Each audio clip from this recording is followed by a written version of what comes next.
we have developed a novel deep learning-based algorithm to identify the fish and internal anatomy in bright field images, which is a completely label-free image acquisition requirement. From that image analysis, we're able to extract the fish contour and all of the internal anatomy. We then extract quantitative information about the morphology of the fish and its internal morphology. Then we also use that information to study the fluorescence signal that may be present, so that we can study specific localization of the fluorescence within the zebrafish anatomy.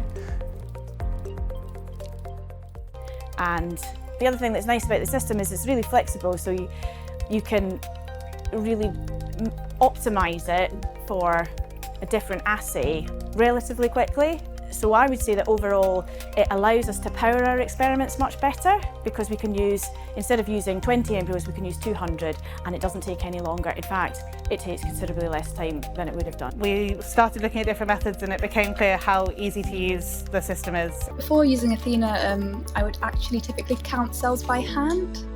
And zebrafish can have up to 200-300 cells, so doing this for 60 different fish at a time was really challenging, and it would often take me hours to sit there and count manually. So using Athena has massively accelerated the progress that I'm able to make. And so in this way, we can now just collect data over 2-3 days, because all the analysis is live, at least in our case with Athena. And then we just plug these images into the Athena software, and literally with a few clicks of the button, we can now analyze our areas of interest in the zebrafish larva and reliably quantify things at a scale that was previously unimaginable. By this means, we're able to enable true high-content imaging in zebrafish for the first time.